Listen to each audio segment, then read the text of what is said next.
Ciencia sin conciencia, supongo que ese es el límite al que llegan muchos científicos.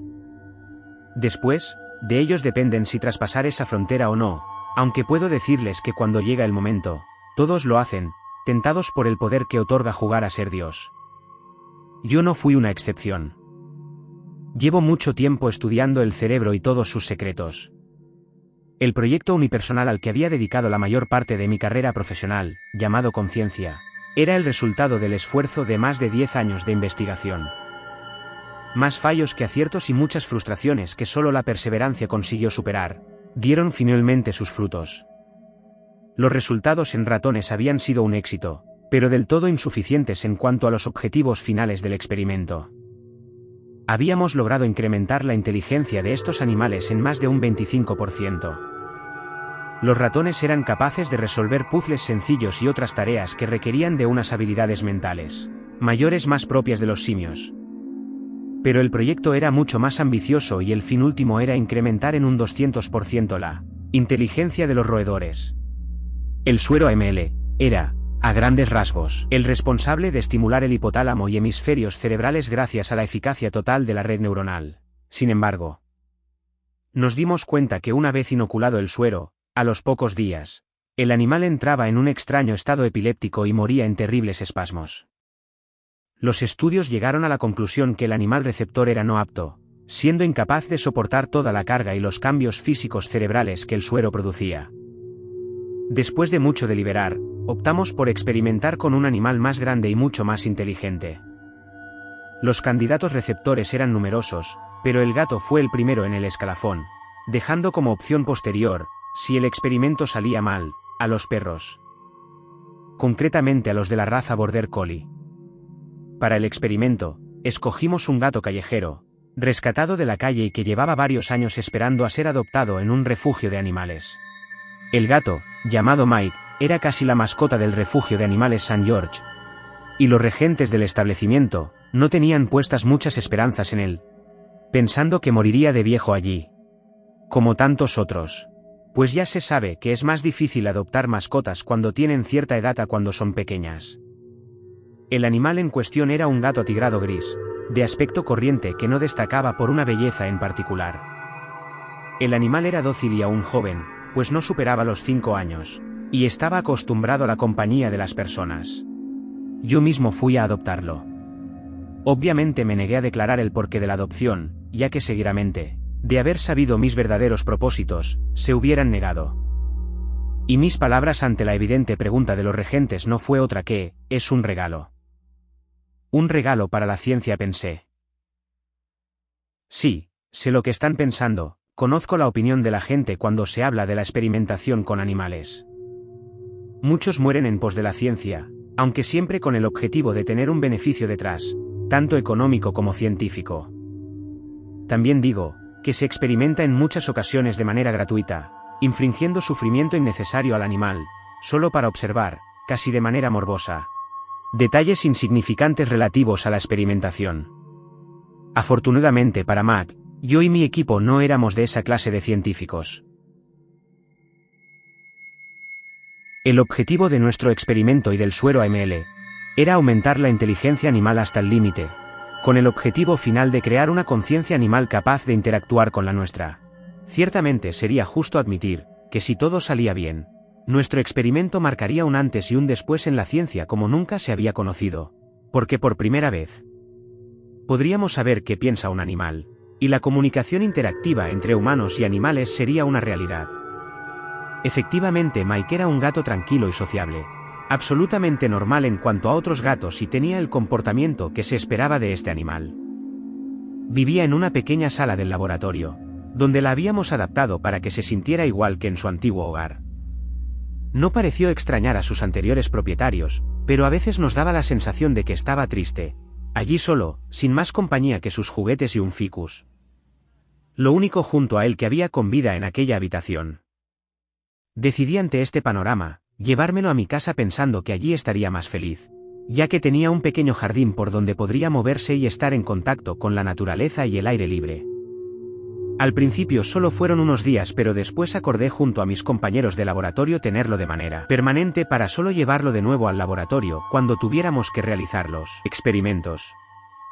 Los científicos que experimentamos con animales, no solemos tener muchos contactos con ellos para no desarrollar ningún tipo de vínculo afectivo.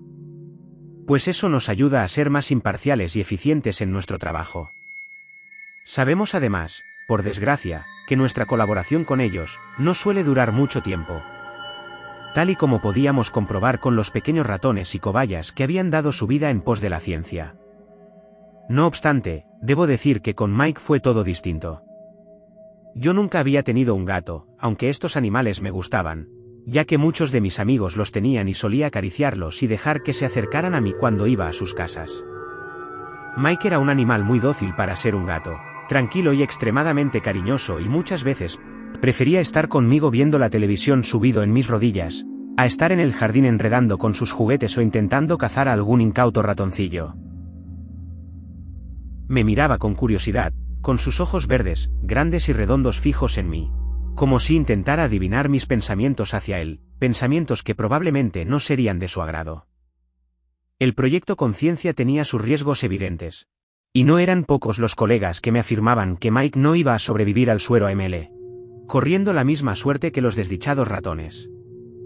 Muertos, debo decir a mi pesar, con considerable sufrimiento. Pero Mike era un animal de cerebro e inteligencia superior, y mis cálculos, precisos desde un punto de vista estadístico, vaticinaban no solo que Mike aguantaría la dosis, sino que el experimento sería todo un éxito. Nuestro experimento no era ningún secreto, ni nada nuevo en realidad. Otros científicos ya lo habían intentado en el pasado, aunque con escasos resultados. No obstante, nuestro experimento resultaba novedoso en su planteamiento, en la forma de abordarlo y en la longitud del propósito, más allá de donde nadie había llegado. Si bien era poco conocido, pues en el fondo era un proyecto de 5 científicos donde yo era el principal artífice y prácticamente el creador del suero AML. Nuestros estudios solo podían encontrarse en algunas publicaciones de revistas científicas universitarias, especializadas y poco más, aunque todos los miembros estábamos seguros que sí tenía éxito. No solo hablarían de nosotros todos los medios de comunicación del mundo, sino que tendríamos el Nobel asegurado, financiación de por vida y unas patentes que nos harían multimillonarios. Aunque el dinero, créanme o no, era, al menos para mí, el último propósito. El objetivo último de todo el experimento, me imagino que han entendido ya ustedes.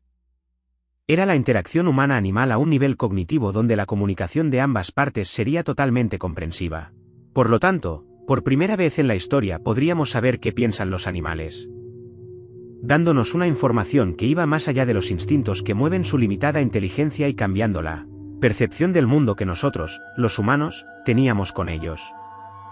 Tras unas últimas comprobaciones que nos llevó más de lo previsto, llegó por fin el día del experimento donde Mike estaría unos cuantos días en el laboratorio, para ser observado previamente, durante y en su evolución en el postoperatorio. Debo decir que en el último momento me invadió la incertidumbre, surgiendo las dudas. Reconozco que le había tomado mucho cariño a ese animal y que nada malo quería que le pasase. Pero al final pude mentalizarme como un científico, con la mente clara y fría, a veces demasiado para poder hacer mi trabajo, así es como debe ser para tener el menor margen de error posible. Instalamos todas las máquinas y diodos a Mike, el cual recibió como si fuera consciente de que tiene una enfermedad que debe ser curada. Y a todos nos sorprendió la gran tranquilidad con la que afrontaba todo aquel trámite. El experimento en sí mismo era mucho más simple que toda la artificiosidad y preparación que habíamos llevado a cabo, pues se limitaba prácticamente a la inyección del suero AML y a esperar los consiguientes efectos. Tras inocularlo yo mismo en una pata tal cual hacen los veterinarios, a diferencia de los ratones que hacían aspamientos con movimientos nerviosos, Mike ni se inmutó, y sencillamente se durmió. Las constantes vitales eran completamente normales y en un primer momento supusimos que la dosis, que tan eficaz había sido en ratones, había sido esta vez insuficiente, al tratarse de un animal más grande. El cerebro de Mike debía experimentar, lo que podríamos decir, de manera más acertada, una mutación, aumentando casi imperceptiblemente de tamaño y abriendo paso a una nueva configuración neuronal que exprimiría al máximo el 100% del cerebro del animal. Un cambio en realidad insignificante desde un punto de vista físico, pero el equivalente a las palabras de Neil Armstrong. Un pequeño paso para el hombre y un gran salto para la humanidad. Al cabo de varias horas, Mike dormía, tampoco nada extraordinario en un gato. Dormir era buena señal. Ahora tocaba esperar y ver cómo estaba al despertar. Cuando lo hizo, se desperezó, se estiró y ladeó la cabeza, olfateando el aire. Posteriormente fue a comer. Las constantes vitales y todo en Mike era absolutamente normal. Ningún síntoma extraño, las siguientes 24 horas serían cruciales. Pues en los ratones habíamos observado una frenética actividad observando los primeros síntomas en cuanto a la resolución de problemas, donde ya muchos de ellos daban signos de haber adquirido una inteligencia que les permitía resolver puzzles y acertijos sencillos así como esquivar pequeñas trampas de diseño. Con Mike no sucedió nada de eso, y empecé a pensar que el experimento había sido un fracaso. El equipo consideró en dar un descanso al animal en vez de hacer más pruebas para comprobar su salud. Los días sucesivos no ocurrió nada, el comportamiento de Mike era como el de otro gato cualquiera, así pues, decidí llevármelo de nuevo a mi casa, visto el aparente fracaso del experimento. Sin embargo, una tarde, empecé a observar algo extraño en Mike.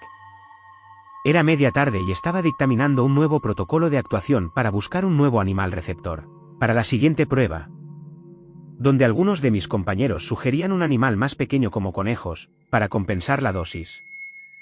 Entonces escuché unos gorjeos desagradables, similar a los graznidos de un cuervo, pero más distorsionados y similares a alguien cuando se ahoga. Salí al jardín, de donde provenía el ruido y allí, en el suelo, se encontraba Mike, con las orejas agachadas, sentado, tosiendo, intentando, pensaba yo, expulsar alguna bola de pelo. Aunque recibía medicina para no tenerlas.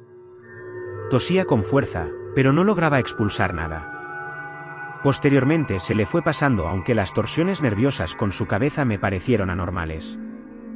Decidí estar más pendiente de él, y a medida que pasaba el día, los amagos por vomitar la bola de pelos se volvieron más constantes, sin embargo. Los carraspeos fueron transformándose en sonidos guturales que nada tenían que ver con expulsar una bola de pelos, ni con ningún maullido ni ningún sonido que podía producir un gato. Me quedé mirando, estupefacto. Mike sacudía la cabeza al mismo son que producía aquellos desagradables sonidos. A veces me miraba y aquello me resultaba inquietante, pues pareciese que intentaba decirme algo. Los gorjeos se iban haciendo cada vez más sofisticados y habituales y aquel gato no paraba de hacerlos. Tuve que sacarlo al jardín, ciertamente molesto después de escuchar aquellos sonidos tan desagradables. Pero para mi sorpresa, Mike no mucho después, golpeaba el cristal con una pata. Al mismo tiempo que maullaba, o al menos, intentaba maullar porque pareciese que a aquel gato se le había olvidado hacerlo.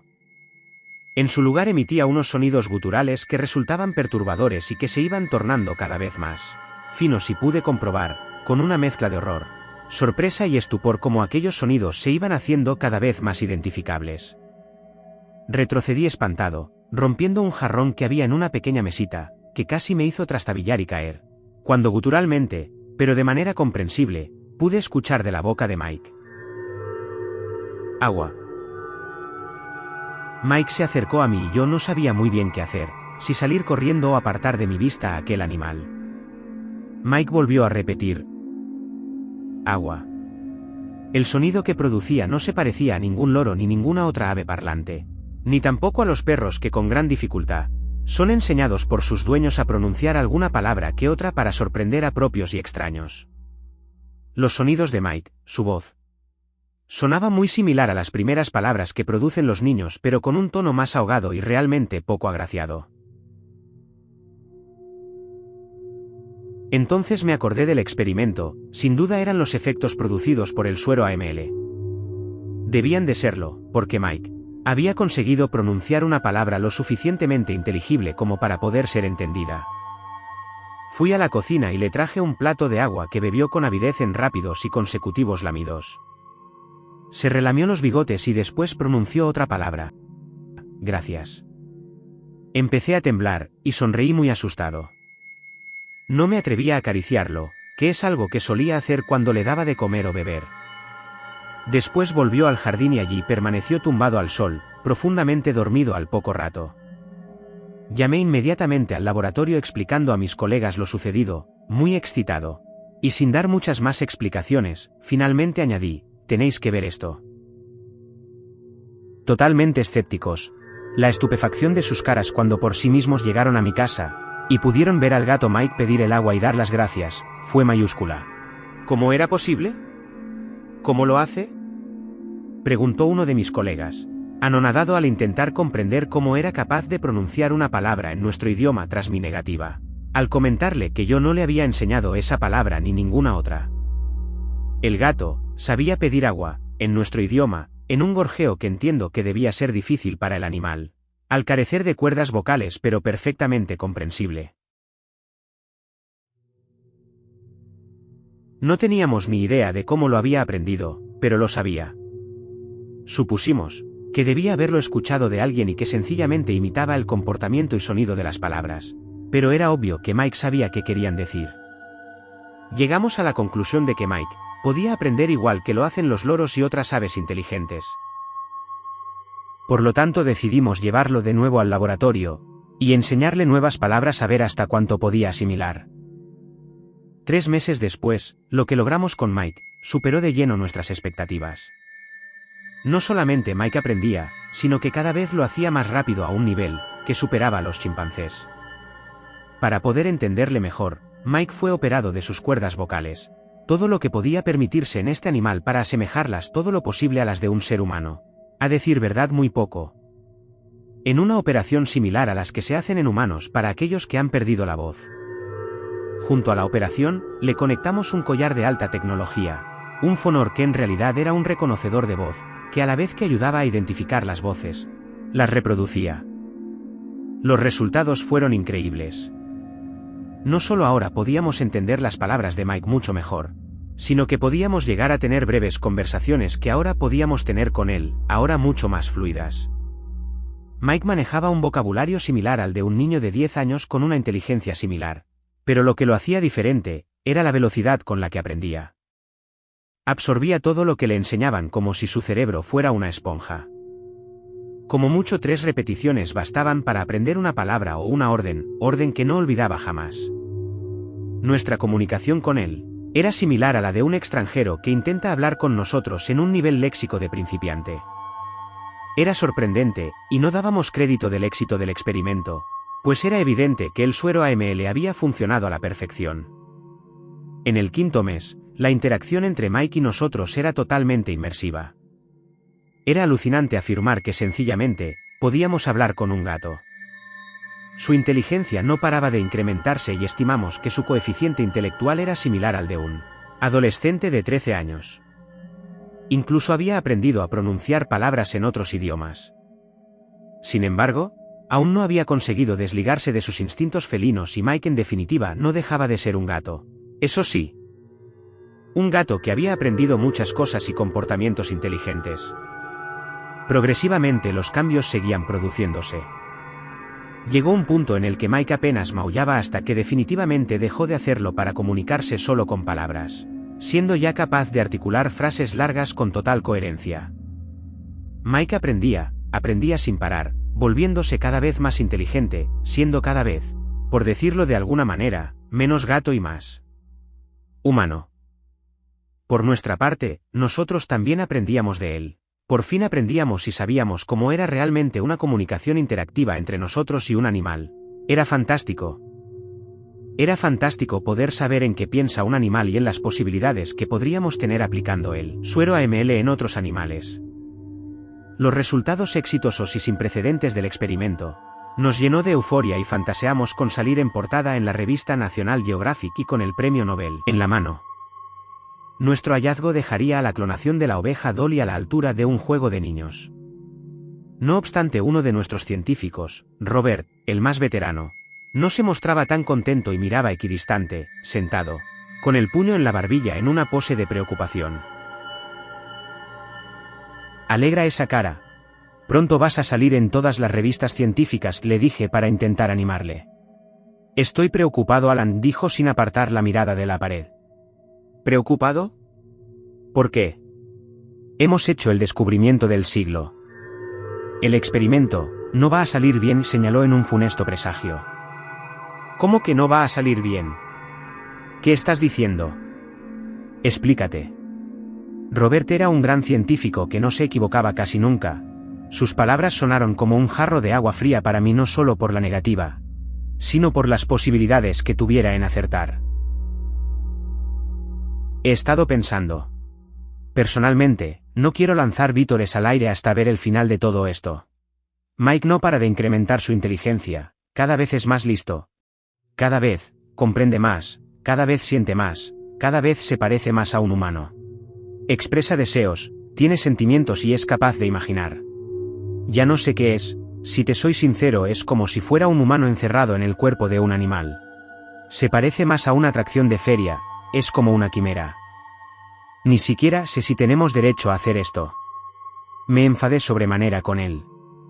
Joder, Robert, pero ¿no era esto lo que perseguíamos? ¿Para lo que hemos estado estudiando tantos años? Lo he dado todo en pos de este experimento. ¿Te crees que es todo por dinero o por la fama, por el Nobel? ¿Sabes las implicaciones que tendría este experimento en el mundo? ¿Te imaginas a los millones de personas que desearían poder comunicarse con sus mascotas? ¿Cómo nosotros lo hacemos con Mike? ¿Te imaginas lo que podríamos aprender de todo lo que nos pueden decir los animales? Podríamos saber qué conocimientos tienen del medio natural, cómo funciona su naturaleza y saber qué piensan de nosotros. ¿Te imaginas lo que podríamos saber de los océanos? Si esto lo aplicamos en delfines o ballenas y lo que nos podrían enseñar. Va a ser una revolución. Te equivocas, Alan. Lo único que estamos haciendo es transformar en humanos a animales en una grosera imitación, y dotarlos de una inteligencia que no deberían de tener. Ese gato que tenemos en el laboratorio es una simulación humana. Su mente, ¿qué pasará cuando tome total conciencia de sí mismo? ¿Qué pasará cuando ya no quiera ser un gato? Hemos ido demasiado lejos, Alan. Lo cierto es que el éxito del experimento había superado todas las expectativas, y ninguno de nosotros podía predecir lo que iba a ocurrir en un futuro. Me calmé y le respondí de manera más sosegada. De cualquier modo, ya lo descubriremos. Esperemos un poco más, quiero ver el final de todo esto. Como tú digas, tú eres el jefe, dijo Robert con cierta ironía aludiendo a mi insensatez. Los avances en Mike, no podía negarse, eran espectaculares y parecían no detenerse. El gato decidió por expreso deseo, irse a vivir conmigo en mi casa, pues añoraba salir al jardín a tomar el sol, argumentando que el laboratorio le deprimía. Curiosamente la misma sensación que me produjo al principio y la cual intuí, sin equivocarme. Mike tenía un carácter bueno y afable y se comportaba conmigo como si fuese un hijo. Una actitud que ya no se parecía en nada a la de una mascota.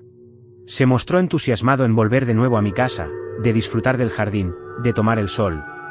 Pero ya no mostraba tanto interés en sus juguetes. En cambio aprovechaba para ver la televisión o todo lo que yo veía en el teléfono móvil, conmigo. Mirando todos esos colores e imágenes con suma curiosidad, preguntándome constantemente por muchas cosas que veía, y aumentando sus conocimientos acerca del mundo que nos rodea. Mike se volvía más inteligente, pero parecía que con menos intensidad, estabilizando su inteligencia, similar ya a la de un adulto de medio coeficiente intelectual. Mike no maullaba, hacía tiempo que había dejado de hacerlo. Al igual que muchas cosas que suelen hacer los gatos, como lamerse o tumbarse panza arriba. Su comportamiento se había vuelto más discreto, por decirlo de algún modo. Se escondía para asearse, mostrando cierta vergüenza cuando era descubierto, y no quería comer en el suelo, sino en la mesa, como yo. Tampoco jugaba con sus juguetes, ni cazaba, lo cual le resultaba aburrido, y se dedicaba prácticamente a observar e imitar en la medida de lo posible todo cuanto yo hacía. Llegué a mantener cientos de conversaciones que pude grabar y que tengo guardadas bajo llave. Reconozco que después de relataros todo esto, he pensado en destruirlas, aunque por algún motivo que no entiendo soy incapaz de hacerlo. Todo lo que nos contó Mike fue increíble, desconcertante y aterrador. Aún hoy discutimos mis colegas y yo, si todo lo que nos dijo era fruto de su recién adquirida inteligencia superior, o de un desvarío producido por el conflicto de sus instintos más primarios y su nueva conciencia. Sería imposible para mí hablaros de todo lo que Mike me contó, de todo lo que Mike comenzó a sentir. Y todo lo que Mike comenzó a desear. Pero debo resaltar una conversación entre todas las demás. Una conversación que trastocó mi concepto acerca de la ética del experimento. Yo siempre aprovechaba para hablar con Mike en lugares tranquilos, donde él se sintiera a gusto, casi siempre en el jardín. Eso aún no había cambiado, pues seguía siendo su lugar favorito y solía aprovechar esta parte de la casa para hablar con él. Una mañana observé que se encontraba especialmente tranquilo y relajado. Aproveché la ocasión para iniciar una conversación, que no me imaginaba lo trascendental que resultaría. Hola Mike, ¿cómo estás? Bien, dijo después de unos segundos en silencio, mientras me miraba sin pestañear. Una mirada que me hacía sentir incómodo, pues parecía que no paraba de analizarme igual que un policía intentando adivinar mis pensamientos. Fui directamente al grano. ¿Qué piensas de tu nueva vida? ¿Qué se siente al ser tan inteligente? Dijo terminando la frase. Intuí que Mike no era lo verdaderamente consciente de lo que significaba esa palabra realmente. Exacto, eres muy especial. ¿Qué sientes al tener conciencia, al percibir todo lo que te rodea de forma tan distinta, tal y como nosotros lo hacemos? ¿Qué sientes? Me moría de ganas de saber la respuesta que Mike iba a darme, pero entonces agachó su cabeza y volvió a levantarla tras unos segundos después de pensar su respuesta. Es como volver a nacer. ¿Volver a nacer? Pregunté desconcertado, ¿qué quieres decir? ¿Qué recuerdas antes de adquirir esta conciencia? ¿Qué recuerdas antes? ¿Qué puedes decirme de lo que recuerdas hace 6 meses, Mike? No tengo recuerdos de nada, salvo mis instintos y percepciones. Algunos sonidos que ahora sé que son nombres y caras, especialmente la tuya. Recuerdo el primer día en que te vi, en aquel lugar llenos de otros como yo. Aunque mi instinto me avisaba de algo que me incitaba a desconfiar. Recuerdo correr, saltar, trepar a los árboles, matar animales para comérmelos. No entiendo por qué hacía esas cosas, pero sentía los impulsos y unos instintos muy fuertes para hacerlos. Instintos que no podía evitar y ahora sí. No sabía lo que era pensar, y ahora lo sé. Ahora sé por qué hacía todas esas cosas, ahora puedo elegir hacerlas o no. ¿Qué me habéis hecho? Tenía que hacer un verdadero esfuerzo en asumir que aquel gato, su cerebro, ya no era similar al de ningún animal, y que tenía que hablar a Mike como si de un ser humano adulto se tratase. Tal vez mi colega Robert tenía razón y aquello había dejado de ser un gato para transformarse en otra cosa que no sabría muy bien decir que. Mike era como una persona y empezaba a mostrar sentimientos. Sentimientos a veces muy profundos. Demasiado sensibles para soportar toda la información que aprendía. Y que tenía que integrar en su mente. Mike, escucha con atención lo que tengo que decirte. Eres un gato. Para mí era fundamental que supiera quién era y de dónde venía. Entonces pude notar un intento de expresión facial que me denotó extrañeza y rechazo. Como si aquel gato no estuviera muy de acuerdo con lo que acababa de decir. Pero muy especial, eres único, continué sonriendo. Nosotros, los humanos, siempre hemos estado a vuestro lado. Aunque sería más acertado decir que ha sido al revés, dije sin dejar de sonreír. Los gatos sois criaturas maravillosas, y nos habéis prestado mucha ayuda durante toda nuestra existencia. Siempre ha sido un sueño para nosotros poder saber qué pensáis, qué queréis expresar, qué sentís. Entenderos de una forma total. En definitiva, poder comunicarnos con vosotros igual que lo hacemos con nosotros mismos. ¿A quién no le gustaría? Siempre hemos soñado en la posibilidad de que llegara el día en el que pudiéramos entendernos con vosotros en nuestro lenguaje. Esto había sido imposible hasta hace 6 meses, y tú, Mike, eres el primer animal con el que podemos hacerlo. Con nuestros conocimientos, hemos cambiado algunas cosas en tu mente para que esto sea posible. Que podamos estar hablando tú y yo, como lo puedo hacer yo con otros de mi especie. Es lo más maravilloso que me ha sucedido, Mike, y va a cambiarlo todo. Este hito marcará un antes y un después en nuestra historia, y también en la vuestra como especie. Creo, después de decir esto, que por mucho que me esforzara, no era capaz de ver la magnitud de emociones que estaba experimentando Mike en aquellos momentos, en los que su cerebro superior intentaba asimilar todas aquellas cosas y cómo iba a afectarle todo. ¿Estás contento con tu nueva vida, Mike? Le pregunté sonriendo, pues desde hacía tiempo había dejado de acariciarlo, algo que por otra parte, tampoco Mike parecía echar de menos. Es diferente, respondió, muy diferente. Todo esto es muy nuevo para mí, las cosas que hacía antes. Cuando era un gato, y dijo esto asumiendo que ya era un animal distinto, humano. Pese a que no me lo llegara a expresar nunca con esos términos, gracias a su adquirida personalidad. Esas cosas que antes hacía, continuó, no solo ya me están dejando de gustar, sino que hasta me dan rechazo. Solo me atrae todo lo que hacéis, pero por otra parte, me siento frustrado dentro de este pequeño cuerpo, dijo diciendo esto con la voz apagada. Apenas puedo hacer nada, no puedo saborear muchos de los alimentos que probáis, de aspecto tan apetecible. Tampoco puedo manejar las increíbles máquinas que construís, máquinas que movéis para ir a sitios que no pueden alcanzar estas patas, dijo tras observarse a sí mismo sus pequeñas extremidades, ni construir un bonito refugio para mí, donde guarecerme, porque no tengo manos, y tampoco puedo tocar esos instrumentos tan bonitos, con los que juntáis sonidos de forma tan maravillosa, dijo señalando una guitarra que tenía junto a la pared, ni miles de cosas más. Me siento encerrado aquí. Y en aquel momento, me pareció aquel gato, el animal más triste del mundo.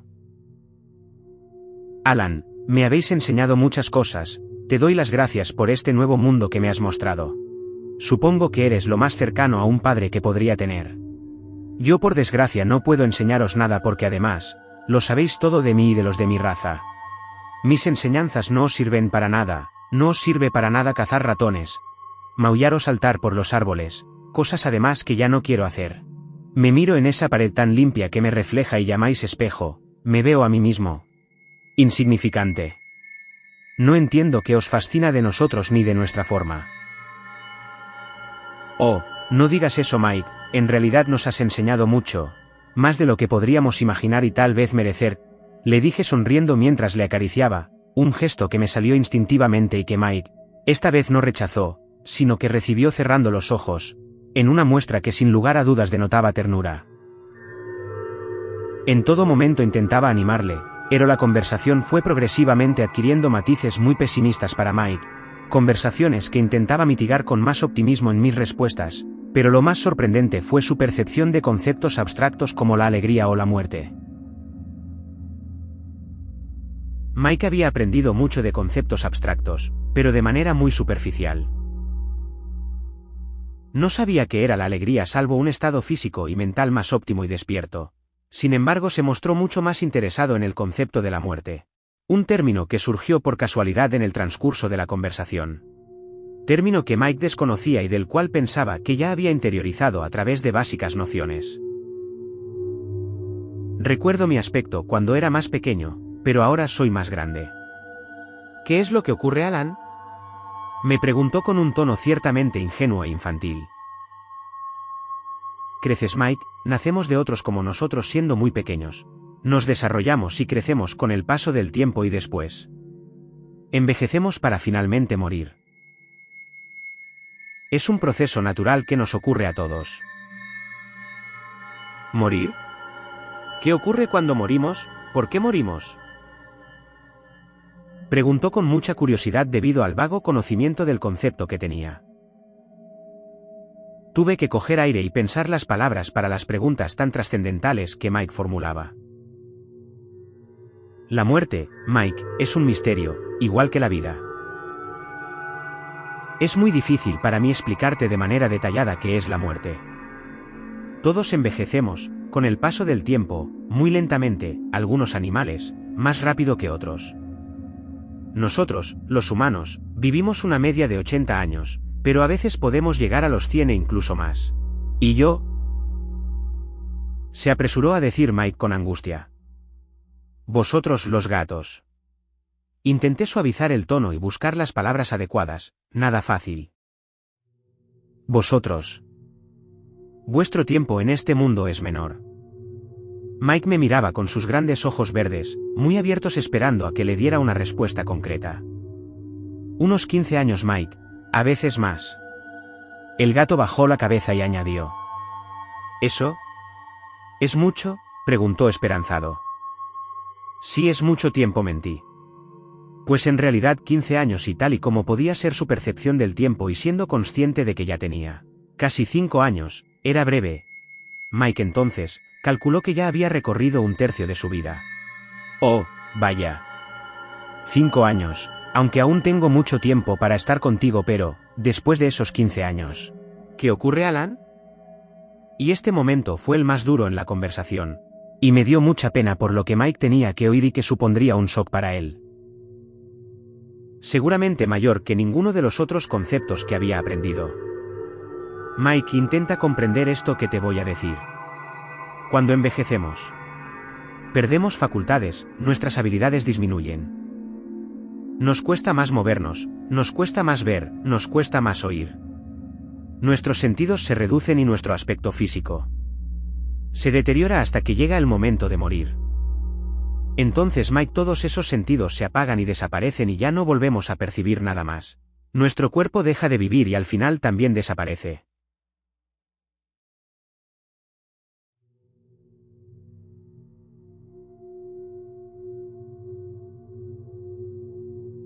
Mike se quedó mirando al suelo, con los ojos muy abiertos, sin pestañear.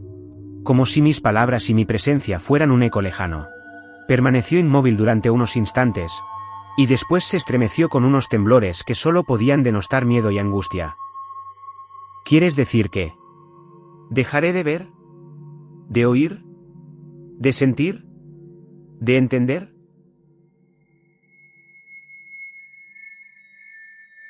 Mike tenía los ojos muy humedecidos, lo más parecido a lo que podría llamarse llorar, algo que desde un punto de vista científico, era muy interesante.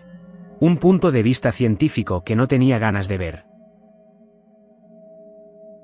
Así es, Mike, es una ley de la vida, es la naturaleza de todos nosotros, la tuya y la mía también. Lo siento, Mike, pero debes entender que esto es un proceso natural que no podemos evitar. Fuimos creados así. Fuimos hechos para morir algún día. Mike permaneció en silencio y tras unos instantes añadió. Es muy cruel, dijo con la voz ahogada. No quiero morir, Alan, continuó muy angustiado. Quería calmar a Mike, quería que aquel animal, aquel gato que ya no era un gato, dejara de angustiarse y de sufrir los reveses psicológicos a los que estaba siendo sometido. Entonces me acordé de las ECM o experiencias cercanas a la muerte, que tantas personas han experimentado. Experiencias muy difíciles de explicar y apenas aclaradas por la ciencia oficial, con opiniones muy forzadas al respecto, y cuestiones me temo que aún tardaremos mucho tiempo en aclarar. Me aferré a la idea del más allá y así traté de explicárselo a Mike.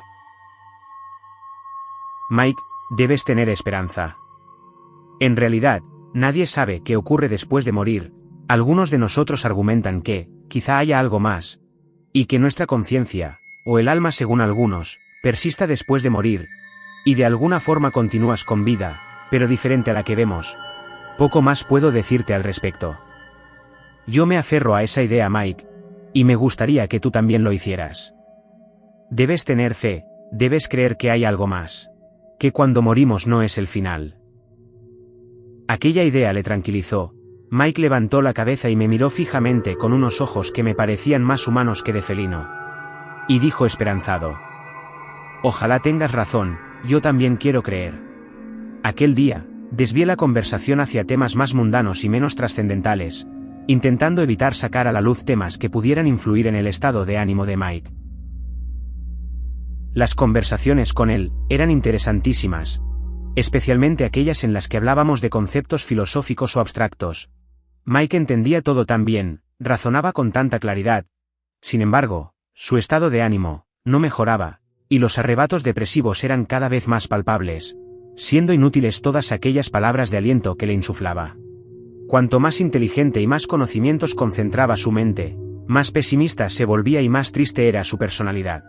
Sin embargo, confiaba en que aún tenía que asimilar muchos otros conocimientos que cambiarían esta premisa.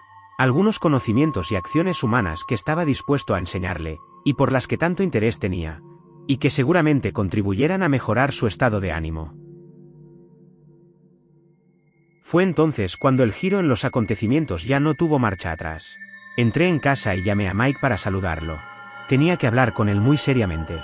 Las peores predicciones de Robert se estaban haciendo realidad. Y era cuestión de poco tiempo que sufriera una crisis psicológica fruto de su inadaptada personalidad hacia el entorno. Mike no había mejorado en las últimas semanas, se aislaba y no comía. Y lo único que pedía era que le dejaran solo. Aquella tarde, no respondía. Lo busqué por toda la casa. No estaba por ninguna parte hasta que en un rincón del salón pude ver manchas de sangre. Y un rastro que conducía hasta el jardín del patio. Lo seguí, temeroso frente a lo que pudiera encontrarme. Finalmente, allí tendido en el suelo, aparentemente sin vida, se encontraba Mike, con una herida espantosa en su pata izquierda, cubierta de sangre. Rápidamente lo inspeccioné y pude ver que también tenía los hocicos ensangrentados. En un primer momento deduje que de alguna manera algo o alguien le había producido aquella herida, y que había intentado defenderse, quizá de otro gato o un perro, pero allí no había nadie. Ni signos de violencia ni nada a su alrededor y enseguida di por hecho que nadie había entrado en mi casa para hacerle daño. Entonces me fijé en los ojos de Mike, se giraron lentamente hacia mí, y me percaté en cómo aún respiraba. Aunque débilmente, y entonces es cuando lo comprendí todo. Ningún animal ni nadie le había hecho daño. Las heridas, se las había producido él mismo. Mike había intentado suicidarse. Alan, dijo en un susurro de voz, déjame morir. Se me saltaron las lágrimas y empecé a sollozar, por aquel pobre animal. Porque por mi culpa estaba a punto de morir. Mike, lo siento, siento haberte metido en este lío. No quería que esto llegara a pasar nunca. Se me quebró la voz y no pude continuar. Fue entonces cuando Mike en un último aliento, dijo casi imperceptiblemente. Lo sé, me alegro de haberte conocido, Alan, entiendo por qué lo has hecho. Y su débil voz se apagó. Pero de ninguna manera estaba dispuesto a perder a Mike, lo recogí y lo metí en mi coche. Después lo llevé a toda velocidad al laboratorio saltándome todos los semáforos y arriesgándome a tener un accidente de tráfico o a una cuantiosa multa. Mike tenía que vivir. Una vez allí, le inspeccionaron, su estado era crítico, y las esperanzas en él, a decir verdad, muy pocas. Rápidamente los veterinarios le entubaron y le realizaron una transfusión de sangre. Las sucesivas pruebas y próximas 24 horas serían cruciales.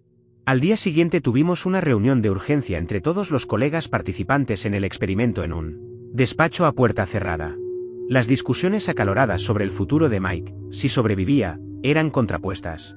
Por una parte, había miembros, la mayoría, partidarios de continuar con el experimento, y tratar a Mike como si de un paciente humano con depresión severa se tratase, suministrándole los medicamentos que fueran necesarios y terapias para paliar sus tendencias autolíticas. Las expectativas del experimento eran muy altas, y argumentaban que ya no había marcha atrás en lo que consideraban el avance científico más importante del siglo. Por otro lado, nos encontrábamos Robert y yo, partidarios de aplicar el contrasuero AML y confiar en una reversión de los efectos del mismo, que dejarían a Mike, hipotéticamente como al principio. Mi colega hablaba poco, se limitaba a menear la cabeza y repetir al grupo lo que en su día me advirtió y yo había ignorado. Yo, como jefe y creador del suero AML, no tuve más remedio que sacar pecho e incluso recordar a todos quién era, y por qué estaban los demás allí. No me gustaba el cariz que estaban tomando las cosas y obviamente estaba Mike, que había dejado de ser un simple gato para mí. Las conversaciones fueron acaloradas, y especialmente llegaron a gran tensión cuando el segundo en el equipo, Patrick, se pronunció al respecto. No es más que un gato, si muere, cogeremos otro, no es ningún humano Alan, su mente es una imitación. ¿Es que no lo ves? Somos científicos, malditas sean, me dijo alzando la voz, algo que por otra parte no toleraba de nadie. Es algo más, me limité a contestar, de manera amenazadora mientras le miraba fijamente. ¿Pero qué te pasa? Hemos hecho el descubrimiento del siglo y lo quieres tirar por la borda. Es solo un gato. Basta, empezaba a perder la paciencia. Nuevas retahílas de reproches por parte de todos los integrantes, lo único que hacían era ponerme más nervioso hasta que alguien volvió a repetir. Es solo un gato. Entonces estallé. He dicho basta, dije en un grito, dando un manotazo a la mesa y tirando papeles y libretas por todo el laboratorio. Todo el mundo permaneció en silencio, sorprendidos por una reacción que nunca habían visto de mí. ¿Es que no os dais cuenta de hacia dónde nos conduce todo esto? Este experimento es demasiado peligroso, ya no solo por lo que hemos visto. Imaginad que esto cae en malas manos. Imaginad lo que harían los gobiernos en sus experimentos secretos, sus aplicaciones en la guerra. ¿Os dais cuenta? ¿Queréis ser responsables de eso? Mis numerosos argumentos, de enorme lógica y peso, no pudieron ser más que aceptados, aunque a regañadientes, incluso por los más partidarios de continuar con el experimento. Discutimos sobre las enormes consecuencias del mismo, consecuencias que podrían ser terribles y catastróficas a nivel social. El Nobel, las patentes y la posibilidad de ser ricos, se esfumaron en cuanto reflexionamos sobre las horribles consecuencias. Nadie quería cargar en su conciencia el peso de las atrocidades que podríamos desencadenar, nadie quería ser Oppenheimer. Estábamos tan ciegos en nuestros propósitos que nadie, en ningún momento, pensó en las consecuencias de nuestro proyecto, que había superado todas nuestras expectativas iniciales. Por el bien de la humanidad, decidí, en un primer momento, destruir todo el trabajo, mi trabajo y las investigaciones que había llevado a cabo durante 10 años de mi vida. Las 3 enormes carpetas iban a ser quemadas en mitad de mi patio, pero en un último instante, justo cuando la llama del mechero iba a prender todo el legajo de papeles, me detuve. Sé que nadie más que yo tiene toda la información para la creación del suero AML, ni siquiera mis colegas podrían ser capaces de reproducirlo con lo que saben. Decidí, tal vez, que algún día, para cuando la humanidad estuviera preparada para algo así, dar a conocer ese conocimiento, que sin duda nos llevará a otro nivel como seres humanos. Ahora está todo guardado en un lugar secreto que yo solo conozco, aunque algo me dice, que ese secreto me lo llevaré a la tumba. Respecto a Mike, sobrevivió, e hizo gala de sus 7 vidas, afortunadamente para él, nunca dejó de ser un verdadero gato. Pudimos observar cómo su inteligencia fue diluyéndose a medida que aplicamos el contrasuero. Una vez inoculado, algo que el propio Mike exigió y agradeció, pues ya no quería ser aquel gato, sino el de antes. Le expliqué el proceso de lo que ocurriría y en cierto modo fue como una despedida. Fue muy duro para mí perder a Mike, a ese Mike. Fue como tener a un familiar con Alzheimer que progresivamente va olvidándose de ti, hasta dejar de reconocerte, porque su mente se ha cerrado en un mundo interior que no podemos alcanzar. Con tristeza pudimos ver cómo Mike dejaba atrás su inteligencia y volvía a ser un gato común. Pero por otra parte, también me alegré por él porque ya no sufriría más. Mike comprendió conceptos que definían la personalidad humana, como la bondad o la amistad, pero también la guerra, la traición, la mentira. Vio muchas cosas desagradables para saciar su curiosidad, y experimentó la frustración de estar en un cuerpo inútil y no correspondido. Mike, por todas estas cosas, no soportó ser humano. En estos momentos Mike se encuentra conmigo, sentado en mis rodillas mientras leo un libro, le acaricio y ronronea, permanece tranquilo, aunque a veces me mira tan fijamente, que me pregunto si no queda en él algo de lo que fue su extraordinaria inteligencia. Hace todas las cosas que debe hacer un gato, incluso maulla, aunque más gravemente debido a la operación a la que fue sometido. Puedo decir que es un gato feliz, juega con sus juguetes, persigue a algún pequeño ratoncillo que se cuela en el jardín, y holgazanea en el patio tumbado al sol. A veces me cuesta creer todo lo que ha sido, y todo lo que nos dijo, y todo lo que su mente había sido capaz de hacer, y qué pasaría si hubiéramos realizado el experimento en humanos, o en una ballena, con un cerebro de casi 8 kilos. Pienso, por una parte, que somos indudablemente unos privilegiados de la creación, el ser humano ha llegado donde ningún otro animal podría llegar jamás, pero por otra parte, también somos conscientes de un potencial que podría desatar consecuencias inesperadas. Mike es feliz, ignora todo salvo lo que su limitada inteligencia le permite, nosotros en cambio lo sabemos todo, o creemos saberlo. Amamos, reímos, lloramos, nos da miedo la muerte y cada vez más, según miro a mi alrededor, nos cuesta ser felices. Envidio a Mike, y después de todo lo que ha pasado, me di cuenta que la inteligencia con la que el ser humano ha sido dotado, más que un don, lo único en lo que nos ha convertido ha sido en una cruel broma de la evolución.